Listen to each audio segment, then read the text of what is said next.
Boa noite, estamos aqui com mais um Pod Cris, o quarto Pod Cris, e hoje com um convidado muito especial, um amigo de longa data.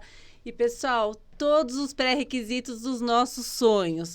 Professor de Geografia, de História, pós-graduado em História e formado pela PUC, pessoal. Professor de Rede Pública e de Direita, que é o mais lindo de tudo, o seu Antônio Ortega, o nosso famoso professor. A gente sempre que chega na Paulista, a gente fala, cadê o professor Antônio? Cadê o professor Antônio? E hoje eu trouxe aqui para vocês essa lenda das ruas de São Paulo, dos movimentos conservadores de direita, por toda a batalha, né, seu Antônio? Perfeito. Fora Dilma, fora Dória, fora PT, voto impresso, enfim, todos. Ele estava lá, firme e forte. Pessoal, e hoje eu trouxe ele aqui para ele compartilhar com vocês a experiência dele aí de 23 anos, 27 anos, 27 anos como professor de rede pública, pessoal. Uma referência na educação de São Paulo, se não do Brasil, né? E que acompanhou todo esse percurso antes, durante e depois de toda a doutrinação ideológica. Então, vou deixar a palavra um pouquinho com ele. Seu Antônio Ortega, fala, meu professor querido, conta pra gente. Bom, muito obrigado pelos elogios, não mereço tanto. Imagina. Mas é uma longa trajetória em sala de aula que eu convivi,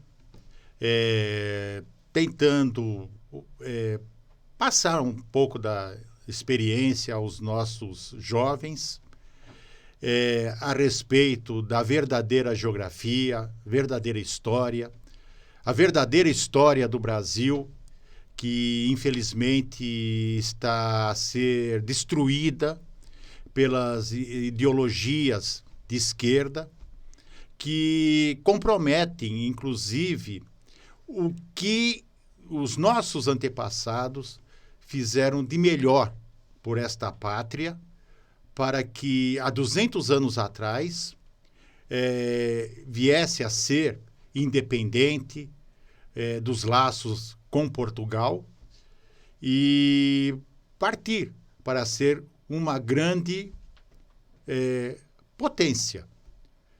Mas, infelizmente, muitas vezes o que vemos é derrotismos, e eu fico, às vezes, muito abismado que professores festejam vandalismos, como ocorreu com a estátua do nosso herói nacional paulista, bandeirante, Manuel Borba Gato. Aliás, vai fazer um ano que isto ocorreu, onde tentaram destruir aquele que combateu verdadeiros reinões, traidores, tanto da pátria brasileira como da pátria portuguesa, porque Manuel Nunes Viana, Bento do Amaral Coutinho, eram homens que estavam a serviço não de Portugal, mas da Inglaterra.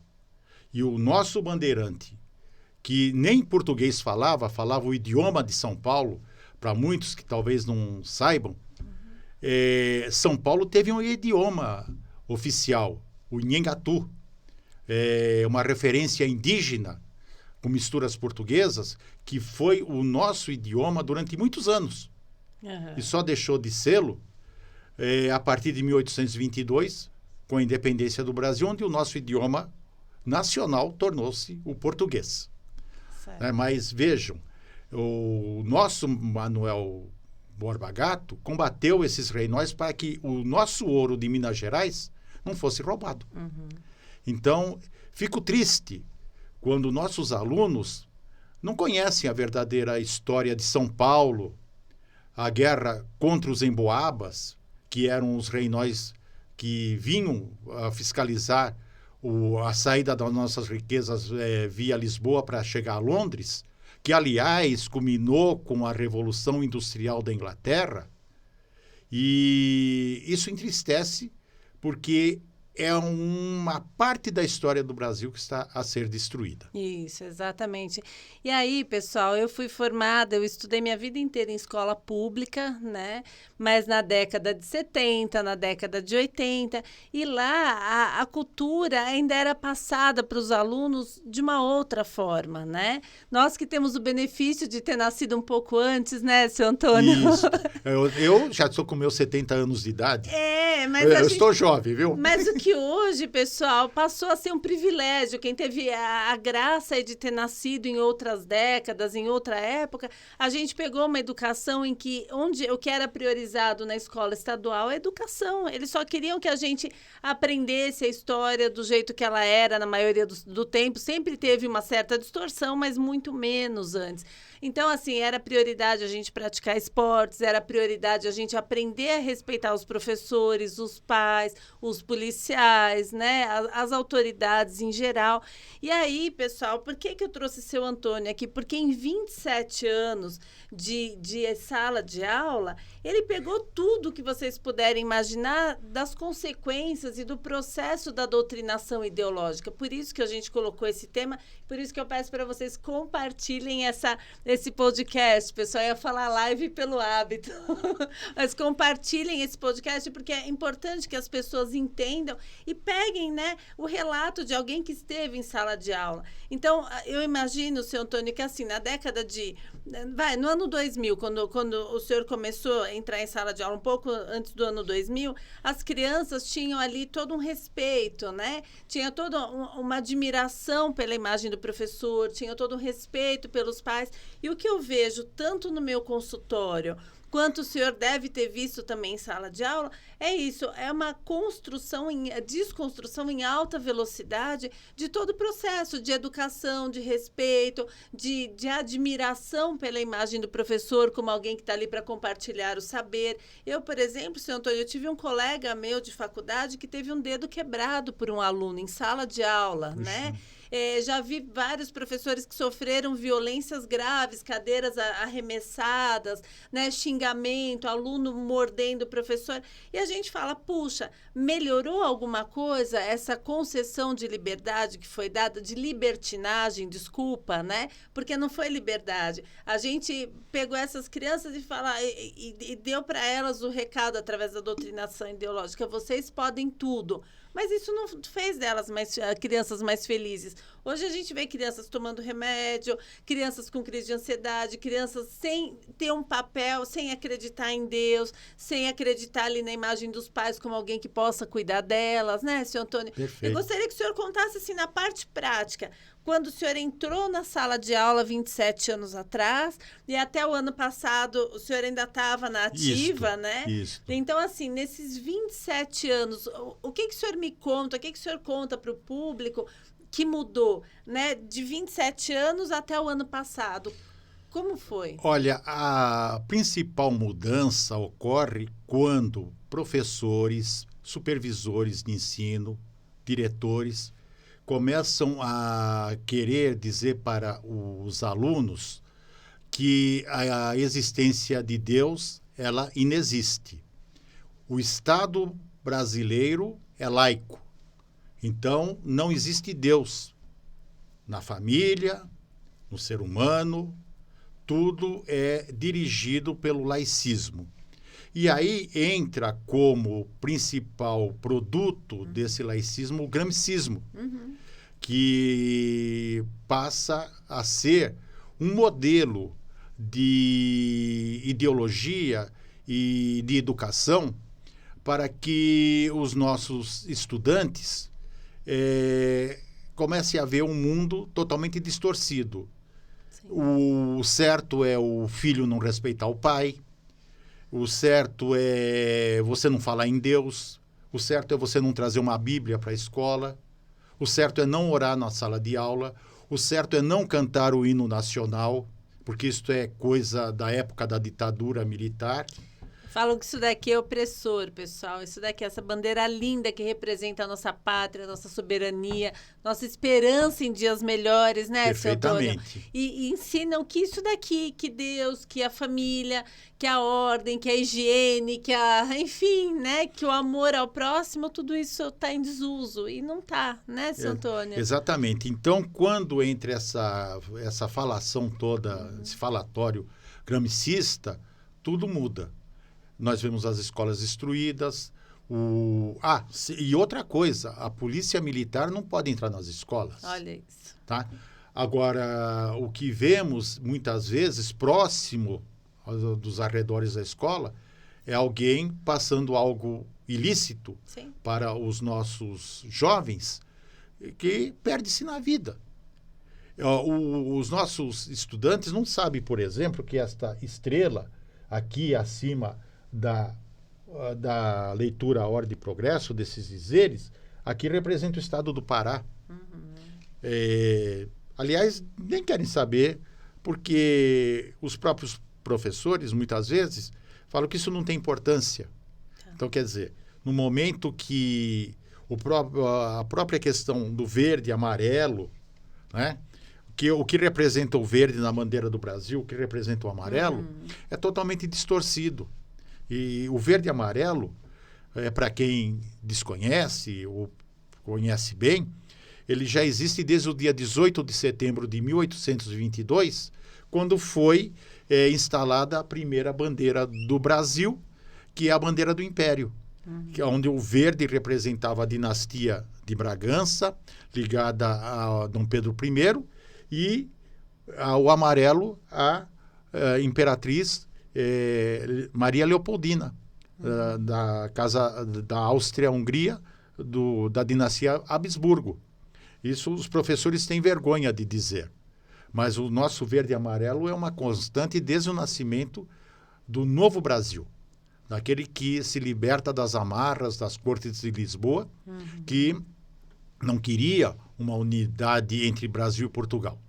Queria fazer exatamente aquilo que o Brasil nunca foi de Portugal, uma colônia. Tá certo.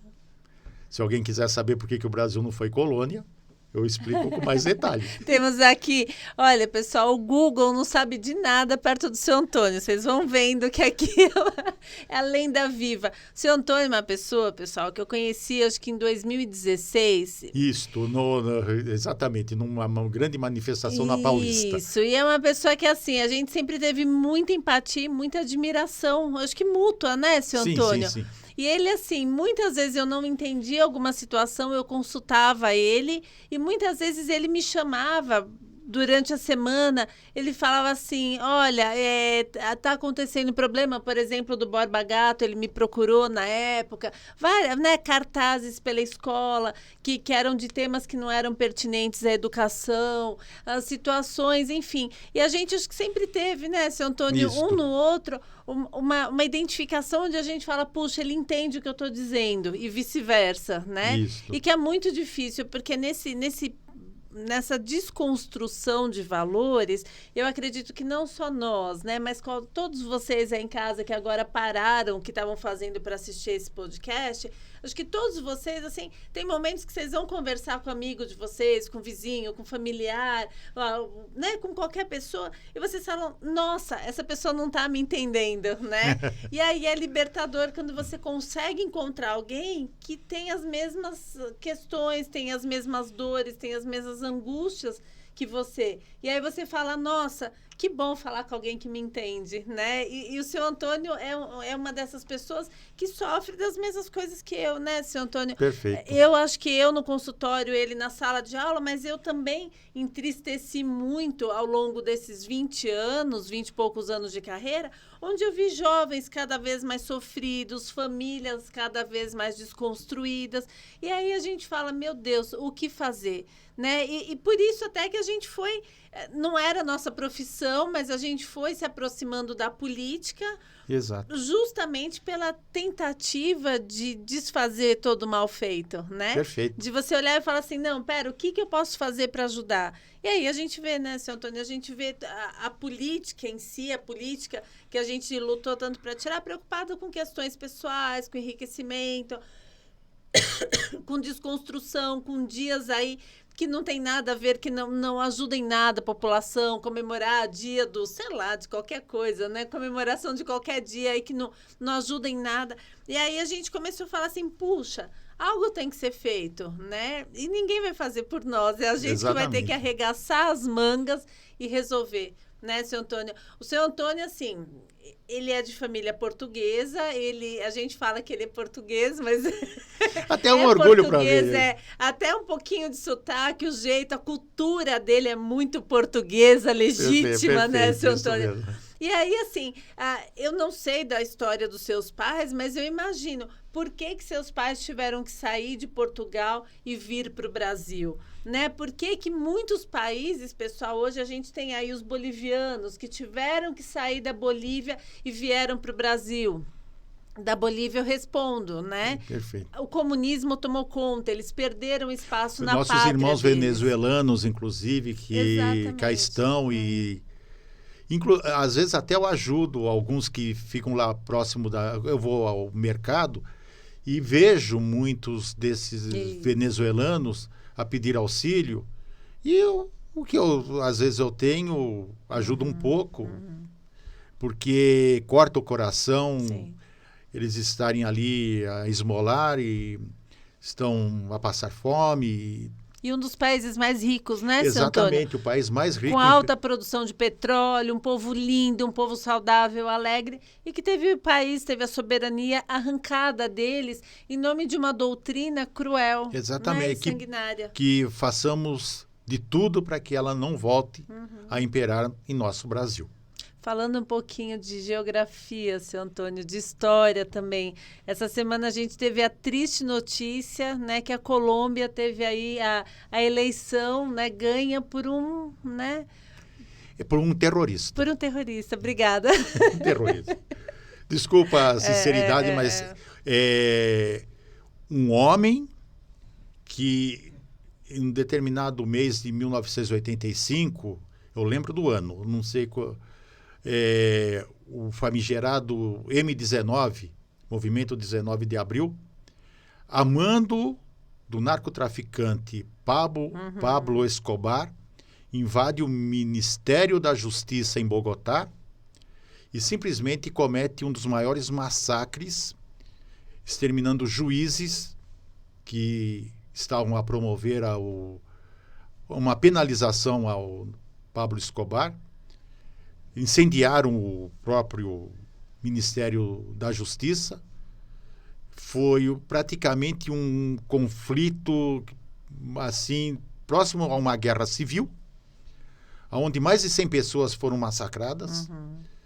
E o Estado colombiano só teve uma forma de intervir, invadindo o Ministério da Justiça, Palácio da Justiça, para que novas mortes não ocorressem, para tirar o M19 de dentro do próprio tribunal, e um deles era este senhor que acaba de ser eleito presidente da República da Colômbia. Quer dizer, é uma questão a se perguntar. Não, sabemos que não foram todos os colombianos, mesmo porque ele não foi eleito pela grande maioria dos colombianos. Agora, uma questão que me chama a atenção é que essas pessoas que não deveriam ser eleitas para nada, são eleitas por quê? Porque grande parte da população se abstém. Tá ouvindo, pessoal? Hashtag fica a dica, pelo amor de Deus. A abstenção é a marca registrada da volta de uma esquerda que pode nos infelicitar ainda mais e tirar, até mesmo, trazendo a questão para o Brasil, do rumo certo que está correspondendo ao caminho que o Brasil deve seguir, para ser, inclusive, uma potência mundial. Que já está sendo, né, pessoal? Depois de 2 anos, eu repito isso em todos os nossos encontros de podcast. Depois de 2 anos de pandemia, depois de uma guerra que está assim, que não vai terminar tão cedo, inteiro, exatamente. ainda assim o Brasil está entre as 10 economias mundiais que prosperaram, né? E com tudo isso, seu Antônio, uma coisa que a população não entende muito é que, assim, a esquerda é hábil, ela é mais organizada que a direita, ela é mais hábil que a direita, ela é mais experiente que a direita nessa contracultura, nessas informações invertidas que eles dão. Então, pessoal, quando se falou em terceira via, foi uma tentativa de enganar a população, não colou, né? Não temos uma terceira via. O que eles fizeram no Chile? Agora fizeram na Colômbia. Já que a terceira via não colou, eles começam a falar assim, não, então nem Lula nem Bolsonaro, não vou votar. E com isso, aquele seu amigo de Facebook que talvez já esteja trabalhando para a esquerda, aquele seu amigo de trabalho também, eles estão no movimento agora de, então nem vou votar. Como eu não sou Lula nem Bolsonaro, eu vou ficar em casa. Isso, pessoal, é uma mentira, é uma estratégia bem estruturada e pensada da esquerda e que funcionou já no Chile e funcionou na Colômbia. Por quê? Porque eles vão induzindo o pensamento das pessoas a achar que ficar em casa é bom, né? Porque, não, eu não sou Lula, não sou Bolsonaro, eu não vou nem sair para votar. Só que aí você cai nessa conversa, mas eles vão votar. E aí, o que acontece? Elege um presidiário, elege um terrorista, que é praticamente sinônimo, né? Exato. Elege um corrupto, que também é outro sinônimo, e a gente tem exemplos vivos aqui, né? E aí, através de um marketing que é falso, ele vai votar, com certeza. A esquerda vota. Hoje até encontrei uma pessoa, um amigo, eu falei assim, a esquerda vota até se estiver entubada. Vai, ela vai em qualquer situação. O pessoal pode estar alagado, tendo terremoto, ela vai votar. Mas ela incentiva os amigos, os conhecidos a não votarem. Não, olha, nossa, a gasolina subiu porque tem uma inflação mundial que subiu o preço do petróleo no mundo inteiro. Mas, subiu, então eu não vou votar porque eu não sou Bolsonaro. Eu era. E eles falam isso. Eu era Bolsonaro, agora eu não sou mais. Mentira, pessoal. Quem votou em Bolsonaro vai continuar votando porque ele cumpriu muito bem, apesar das adversidades, o período de 4 anos de mandato, que não completou 3 anos e meio, mas ele cumpriu com louvor, apesar, né, de todos os governadores, quase todos terem feito conluio durante a pandemia, apesar de ter fechado todo o comércio no país inteiro, de ter dificultado tudo, apesar da guerra ter inflacionado, Bolsonaro fez um trabalho brilhante, né? Ele fez coisas que, assim, muito acima do que a gente imaginava.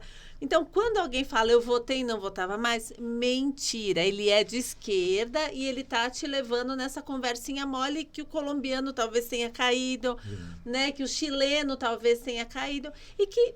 O argentino já, a gente sabe, é um caso um pouquinho mais antigo, mas o argentino e tantos outros, pessoal, Peru, tem vários. A América do Sul hoje está praticamente inteira vermelha, com exceção do Brasil e mais alguns lugares poucos, né, seu Antônio?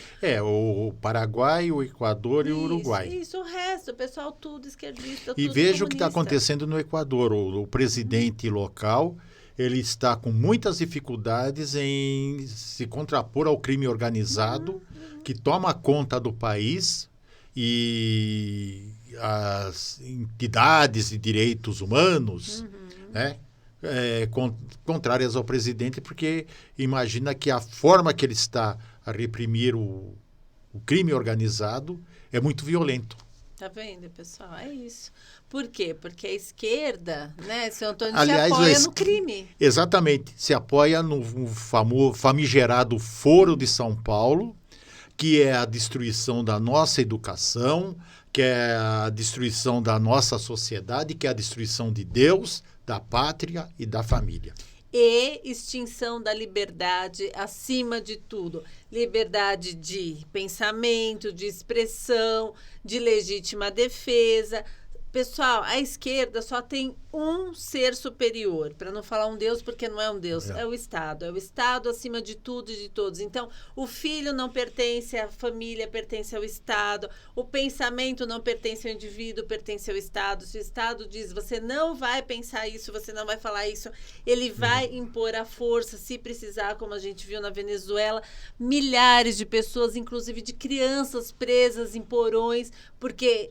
se contraporam ao pensamento, né, todo poderoso ali do Estado. Então, pessoal, é isso, assim, vai mudando um pouquinho a roupagem de acordo com a cultura, mas a essência é essa, não é, seu Antônio? Exatamente. É a primeira coisa, é desarmar a população, tolir o direito de pensamento, o direito de ação do indivíduo e depois acabar com a força dele. O Estado reina tudo, inclusive o direito de posse e propriedade, não é? Perfeitamente, é isso mesmo. E, conforme sabemos, isto chama-se fascismo. Sim. É? Aqueles que eles nos acusam de ser aquilo que eles são. Aliás, o esquerdista, ele se apega aos dizeres de Lenin. Né? Aquilo que você é, diga que é o outro. Isso. Então, veja. Você rouba e fala que o outro é ladrão. Exatamente. Você pratica corrupção, quem é corrupto é o outro. Você nunca é nada, você só acusa o outro daquilo que você é. E é a mentira que leva exatamente a esquerda de volta ao poder. Isso, exatamente. Isso é um perigo, né? Os nossos jovens estão, às vezes, muito descaminhados, né? Vamos dizer assim, porque na formação da ideia deles, eles começam a obter informações de uma Globo, de uma Bandeirantes, de uma CNN, de professores mal intencionados. Não são todos. Não, de jeito nenhum. Há professores conservadores ainda. Muitos, seu Antônio. É que muitos não aparecem, porque tem medo até de serem reprimidos por diretores que são de esquerda. Eu mesmo fui vítima, muitas vezes, de um certo diretor que queria que eu pensasse igual a ele. Pois é. As pessoas me faziam as perguntas, eu respondia. Aí ele me chamava na sala, você falou isso? Eu falei porque a pessoa perguntou a minha posição. E a minha opinião é essa. E a minha opinião é esta. Tá certo, parabéns. Tá? Eu acho que eu não fiz nenhum erro. O que você acha do aborto? Sou contra. Sim. Mas porque eu sou contra. Eu sou um homem crente em Deus. Sim. Eu confio acima de tudo em Deus, na palavra de Deus. Eu leio a Bíblia. E eu sei que ali está escrito não matarás. E esse não matarás vale para uma criança no ventre da mãe. Né? Então, comemorar, como muitos comemoram, a menina lá de 11 anos estrupada teve que fazer aborto, isso é excelente, porque nós vamos agora lutar pela legalização do aborto. Assim, é um crime. Né, seu Antônio, eu não ia nem entrar nesse tema, porque hoje eu já até me emocionei com essa questão, né? Não tem nada a comemorar, pessoal. Foi uma criança de 11 anos que foi abusada. Não sei se temos certeza por quem foi. Dizem que foi pelo filho do padrasto, mas, né? Não fizeram, imagino eu, o exame desse bebê para saber quem era mesmo o pai dessa criança. Aí um bebê que tinha condições já de sobreviver por ter 7 meses, né, poderia ter deixado nascer, feito um parto normal e depois colocado para adoção, mas enfim, optaram por matar esse bebê no ventre dessa criança e essa criança vai ter aí que dar à luz, ou já deu à luz, a um bebê morto, né? Então, assim, comemorar não tem nada para comemorar. Não deviam ter usado isso de forma sensacionalista. Essa juíza, meus parabéns a ela, porque ela cumpriu a lei. Essa criança, se no caso, se quem engravidou essa criança de 11 anos tinha 13 anos, realmente não dá para enquadrar como estupro, porque ele é abaixo dos 14 anos, né? Mas ainda assim não tem nada para comemorar. É uma vida que se perdeu, pessoal. É um bebê que podia ter tido uma vida pela frente, isso foi interrompido. E poderia ser adotada. Exatamente. Então, assim, concordo a mãe não com o senhor. A mãe não quer, tá tudo bem. Mas o que eu penso assim, seu Antônio, uma criança de 11 anos não teve escolha. Ninguém perguntou o que ela queria. Isso daí a família talvez achou que ela não queria, eu acho que ela não queria também, ela estava assustada com toda a situação. Sim, claro. Mas tirar esse bebê do ventre dela, nesse momento, que tirasse hoje e ter que assassinar ele antes, ou tirar ele com vida e dar a ele uma chance de ser ali cuidado numa incubadora, numa assistência ali de UTI, Eu acho que seria muito mais nobre permitir que esse bebê não fosse uma outra vítima já de um crime cometido. A criança foi abusada, engravidou e agora, por causa disso, uma outra vida se perdeu também. E essa criança, pessoal, ter abortado esse bebê não vai fazer essa criança de 11 anos ser uma pessoa mais feliz ou menos traumatizada. Acreditem em mim, não vai. Né? Essa dor prevalece, essa dor continua. E assim, ninguém vai ficar feliz com essa situação, né? Pelo jeito, só a mídia, só os esquerdistas, só a militância aí que conseguiu comemorar alguma coisa com um fato tão triste. E eu fico, vamos dizer assim, surpreso, porque a defesa do aborto. O presidente Ronald Reagan, que é um presidente dos Estados Unidos ao qual eu admiro muito, ele teve uma frase muito importante na época que ele era o presidente dos Estados Unidos. Só defende o aborto quem nasceu. É lógico. Sim.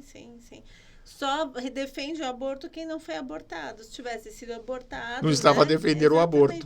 E aqueles mais ferrenhos que acham maravilhoso, direito ao corpo livre, meu corpo, minhas regras...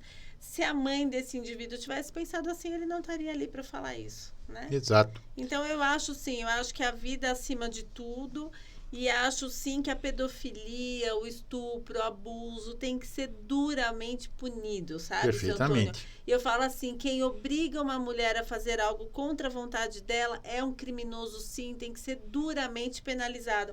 Mas não é o bebê que tem que entrar na questão, é o criminoso, porque sabe o que acontece, seu Antônio? O bebê é morto, beleza, nossa, né? Vamos abortar o filho do estuprador, mas o estuprador, pessoal, daqui a pouco tá livre. Está estuprando novamente. Está estuprando novamente. A gente sabe que o estuprador, quando é pego, não é o primeiro caso dele, ele fez centenas de outras vítimas, em alguns casos, até ele ser pego.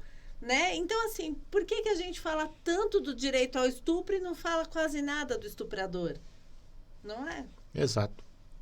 Então, são inversão de valores, né? Isso. A vida perdeu o significado. Isso. Quando vemos lares destruídos, divórcio, que, aliás, em 1975, eu tive o prazer de assinar um abaixo-assinado da Sociedade Brasileira em Defesa da Tradição, Família e Propriedade, que ali é do professor, inclusive Plínio Corrêa de Oliveira.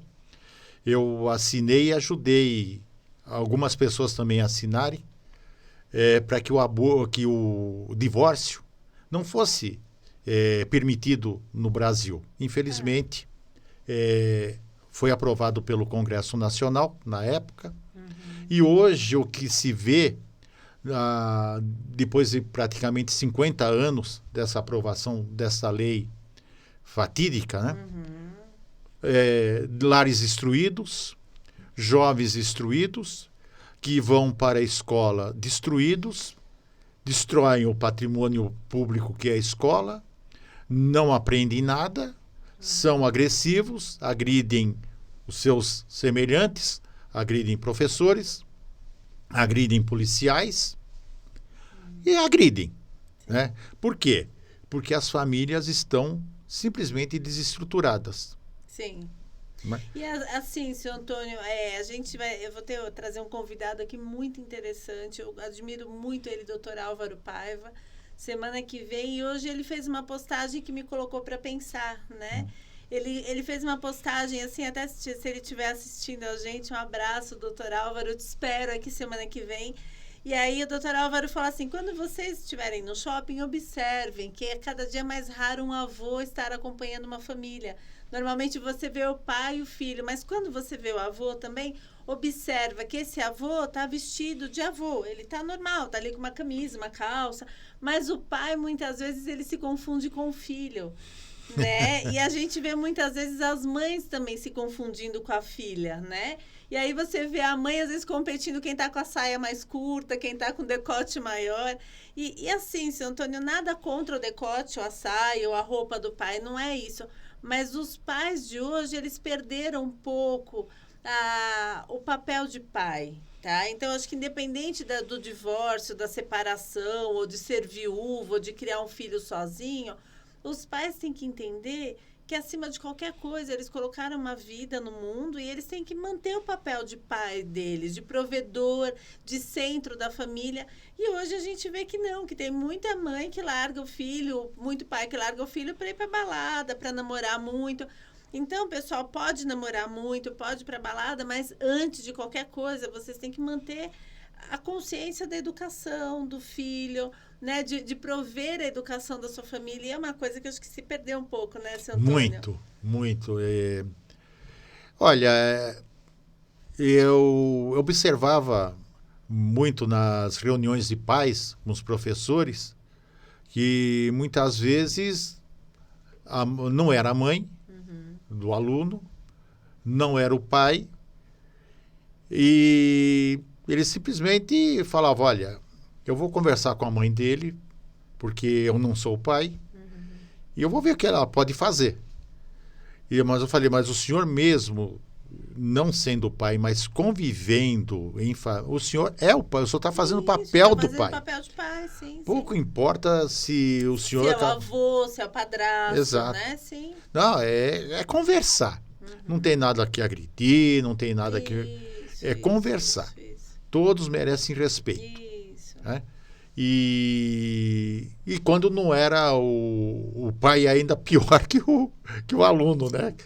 Que não dava bons exemplos e dava para perceber que esses maus exemplos dentro de casa afetavam diretamente a educação do filho. E assim, né, seu Antônio, uma coisa que mudou muito, acho, todo mundo aqui sabe que eu tenho meu filho mais velho vai fazer 31 anos daqui uma semana, Parabéns. Menos de uma semana, Nossa, parabéns. Então eu tenho filho de 31 e tenho a minha caçula de 15 e tenho um de 27 que está aí no meio, né? E o que eu percebo? Cada vez mais os pais vão perdendo autoridade sobre os filhos, mais do que a cultura, mais do que tudo. São pais que às vezes não conseguem falar um não conseguem falar, filho, hoje eu não tenho dinheiro para comprar isso para você, filho, hoje você vai dormir cedo, né? E que é isso, com respeito, não precisa bater, não precisa brigar, mas assim, é que o filho, ele tá ali, ele vem zerado pro mundo, pessoal, é como um computador, zero informação. Quando você compra na loja, ele não tem os seus dados ainda. E educação é um pouco isso, né, senhor Antônio? Exatamente. O senhor tem uma filha linda que eu conheço, a Juanita, que eu amo, minha amiga faz tempo, lindíssima. E é um pouco isso. A gente vai passando para os filhos... Se a Juanita estiver... um beijo, obrigada por ter emprestado seu pai aqui hoje. Né? E aí, assim, a gente vai passando, a gente vai transmitindo os nossos arquivos, como num computador novo, a gente vai transmitindo os nossos arquivos e o filho precisa disso, pessoal. Então, se a gente só for legal e falar, não, eu não vou passar muito arquivo que vai lotar essa HD, não, precisa, o filho ele não tem parâmetro, então é o nosso não, é a nossa bronca, é a nossa chamada de atenção que vai calibrando, não é quem ele é no mundo. E eu vejo pais, às vezes, muito sem saber como fazer essa parte da educação. Ah, não, mas hoje não pode mais bater, mas não precisa. Eu fui criada na década de 70, nunca levei um tapa, pessoal. E não roubei, não matei, porque tem gente que fala, virou ladrão porque não apanhou. Não, virou ladrão porque talvez faltou a referência, talvez faltou o diálogo, talvez faltou o exemplo dentro de casa, né? Sim, sim. Faltou o limite. Então, assim, eu nunca apanhei, mas tinha limites claros. Meu pai falava, não precisa bater, põe de castigo. Exatamente. Não vai sair, é um mês em casa. Seu Antônio era assim, tinha que estar 10 horas em casa, Isso. tá? Chegasse 10h05, era um mês sem sair de casa, pessoal. Um mês, não tinha festa de melhor amiga, não tinha nada. Era um mês, filha, lembra que naquele dia você chegou 5 minutos atrasada? Não vai sair. Acabou, a gente não errava de novo, pessoal, porque durava, o castigo durava uma eternidade, parecia que não ia acabar nunca mais. Exatamente. Pô, a minha mãe que o diga. Imagina, mãe portuguesa, aliás, né, seu Antônio, são bravas, não são? São muito, firmes, são muito né? Bravas, exatamente. Mas é isto. Veja, na questão de tirar a educação dos pais junto aos filhos, deu vazão às ideologias de esquerda, aonde prevalece o gramscismo, aonde para o Gramsci, né, lá o preso político. Antônio. Eu ainda chamava Antônio. Eita, o castigo. Mas ele que foi um que deu errado, seu Antônio. Exato. Meu pai chama Antônio também, e é um lindo também. Então, Antônio é o nome de pessoas do bem. Ele Exato. que deu errado, ele Bom, que saiu com defeito. Meu ali. nome é uma homenagem a um grande estadista português, Antônio de Oliveira Salazar. Antônio Salazar, Exatamente, tá certo. Então, Então, essa questão da falta de educação, que, aliás, os próprios professores às vezes falam, você não precisa obedecer ao seu pai ou à sua mãe, é o que dá vazão para a ideologia gramscista em sala de aula. Porque Gramsci também dizia isso. Né? Você não tem que adorar a Deus, você tem que adorar exatamente ao Estado. Você tem que adorar a questão de ser livre, ser liberto do domínio patriarcal. Né? E essa questão, quando não há respeito ao pai da família, nós vemos toda essa decadência humana que ocorre nos lares brasileiros. Ou até mesmo a nível mundial, porque eu não entendo que seja só no Brasil que ocorre isso. A Europa também está uma violência endêmica. A América do Norte. Sim, a América, principalmente agora, com certas vidas que importam, e não é o ser humano que importa, ocorre o desrespeito ao fator humano. Porque, no fundo, somos todos seres humanos. Exatamente. Pouco interessa a cor, a religião, nacionalidade. Tá? Isso são detalhes. Sexual, né? Isso são detalhes. Isso, todos merecem respeito. Exatamente. Agora, no momento que só uma parte é que interessa e as outras não, começa praticamente um conflito sem precedentes. Porque é o famoso pessoal dividir, né, para dominar. Exatamente. Então, assim, eu sou mulher, né, seu Antônio, eu não fico pregando que, as mulheres, o direito das mulheres. Não, pessoal, mulheres do bem devem ser respeitadas, assim como homens do bem. Né? A gente não tem que dividir, a mulher não tem que ser contra o homem. Eu sempre falo, homens e mulheres somando força são melhores. Sim. Não é? É muito melhor um casal que se ajuda, parceiros de trabalho que se apoiam. É muito melhor, não precisa separar Vamos homem de falar mulher. Das manifestações patrióticas do Brasil afora. Estão todos ali. Isso, homens, mulheres, negros, brancos, velhos, novos, homossexuais. gays, exatamente. São e todos somando força, exatamente, unidos em um fator. Isso, Brasil. Isso, exatamente. Que Brasil queremos? Sim, exatamente isso. Sabe, sem pessoal, destruir bancos, sem destruir banca de jornal, sem destruir ônibus. Precisa disso. Isso. O Brasil que nós queremos é um Brasil onde todos têm oportunidade. Isso, exatamente. Inclusive nas escolas, né? Todos os alunos têm que ter a oportunidade de aprender. Aprender português, aprender inglês, aprender geografia, aprender história, artes, educação física. E de viver com segurança a sua inocência, pessoal. Exatamente. Com segurança, sem pedofilia, sem sexualização precoce, porque não ajuda ninguém em nada isso. Quando vê o policial, respeitar o policial. Exatamente. Né? O policial não tem que fazer nada. Ele está ali para a sua segurança. Não, ele está ali para manter o equilíbrio da sociedade. Exatamente. Porque se não tiver o policial... Pessoal, a gente não vive um dia. Olha o Espírito Santo, quando teve a greve dos policiais, o que aconteceu, né? Aliás, eu espero que o próximo governador de São Paulo comece a pensar em colocar realmente rondas escolares em todas as escolas públicas, independente se for estadual ou municipal. Sim. Porque é a segurança dos nossos jovens, sim. O policial não está ali para bater em ninguém, ele está ali para proteger. Ele vai proteger o aluno do malfeitor, daquele que quer desviar os nossos jovens para outros caminhos. Sim, né? sim. Para não haver brigas, né? E não haver agressões. Na entrada e na saída, haver segurança para que os nossos alunos possam simplesmente ir para a escola estudar. Exatamente. Sem ideologias. Não interessa ser ideologia, nem sem ideologia. Não tem que ter a carga ideológica. A história do Brasil é contada como ela ocorreu. Exatamente. O que é a geografia do Brasil? Como está a geopolítica? É isto.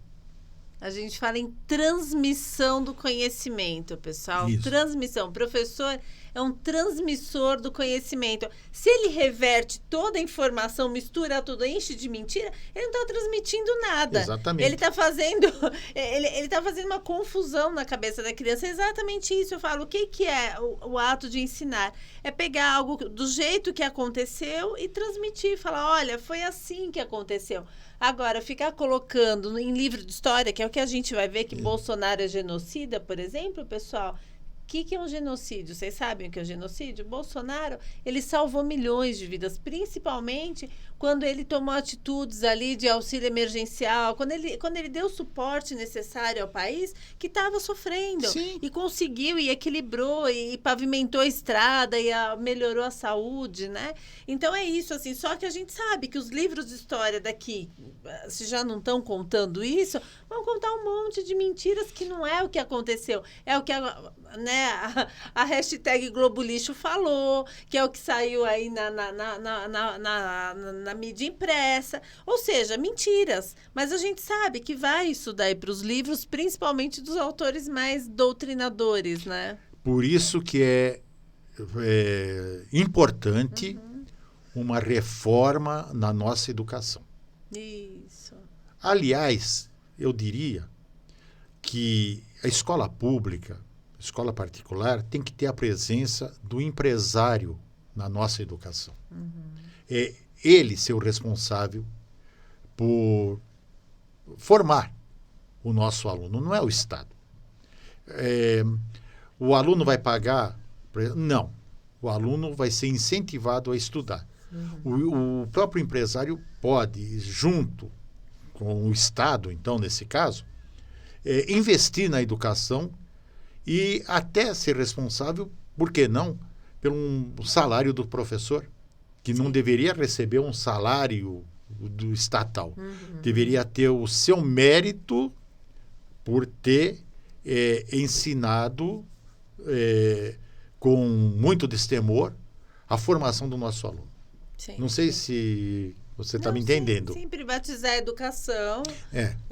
E acho que, acima de tudo, sabe, seu Antônio, assim, é tomar cuidado para que essa educação seja passada na íntegra. Sim. Né? Eu acho que mesmo se empresários, mesmo se privatizar, ainda assim tem que verificar o que está acontecendo, porque hoje eu vejo a minha filha, é tudo digital. Né? Sim, antes a gente chegava em casa a modernização. Mas antes a gente tinha acesso aos livros dos filhos, a gente conseguia ver um pouco do que eles faziam quando chegava em casa. Hoje em dia é tudo online. A gente não vê material, a gente não tem muita noção. Então, assim, eu acho que independente, eu sou a favor também de privatizar tudo que for possível, menos a segurança. Segurança é a obrigação do Estado. Exatamente. A obrigação do Estado é a segurança do país, das nossas fronteiras, dos nossos estados, né, da federação, o presidente, os governadores, os prefeitos, cada um responsável pela segurança do cidadão. Isso, que exatamente. não pode ser privatizada. Agora, o resto, pessoal, tudo pode privatizar, é bom. E aí, eu acho que só ficar de olho para evitar que cada um ensine uma coisa. Eu acho que tem sim, que talvez tentar equilibrar a educação para que todos tenham acesso a uma boa educação, né?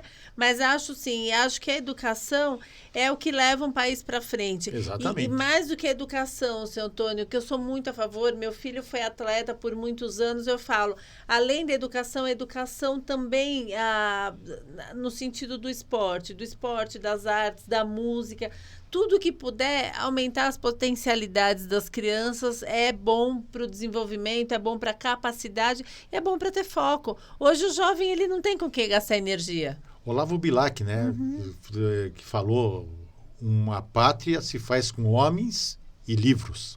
Olha só. É uma questão muito importante que hoje o professor poderia falar na escola. Uma nação só é uma nação livre se houver homens livres que tenham acesso a boa informação e com bons livros. Exatamente. Porque só a informação liberta. Exatamente. Sabe, senhor Antônio, eu sempre falo assim, se a gente quer se manter um país livre, se informe, pesquise em quem você vai votar, pesquise o que você vai fazer, pesquise... E não se abstenham. Não se abstenham. Então, assim, é isso. Quando Sejam o Antônio patriotas. Fala, exatamente. Quando o senhor Antônio fala que livros libertam, é livros no sentido do conhecimento. Eu não leio livro, mas eu leio notícia, eu acesso o Google, eu vejo, eu faço pesquisa, tudo bem, isso também é informação, isso também é uma forma de você entender o que está acontecendo no seu país. O que não dá para falar, eu não gosto de política, eu não gosto de ler sobre isso, eu não gosto de ouvir noticiário, eu não gosto de nada. E a gente vê pessoas que alimentam uma cultura... Né, da alienação. Não gosto disso. Não gosto de receber mensagens sobre o que está acontecendo no país. É o seu país, você que sabe. Se você não quiser saber o que está acontecendo na sua casa, a gente não pode te obrigar, mas vai fazer falta em algum momento. Então, não se vai? há 200 anos atrás o povo brasileiro não quisesse saber o que estava ocorrendo no país e não tivesse apoiado Dom Pedro I no processo da nossa independência, nós seríamos escravos até os dias de hoje. Sim. Sim. Quer dizer, os nossos antepassados que lutaram pela independência do Brasil nos traz um grande exemplo do que devemos fazer hoje também. Isso. E entender que há 200 anos atrás havia as Cortes de Lisboa a nos querer escravizar. E o Dom Pedro I, aliás, um português de nascimento, que não queria a escravidão do Brasil, junto com a sua esposa, determinou que, a partir daquele momento, seria independência ou morte. E esse grito de independência ou morte está mais do que nunca presente sobre nós.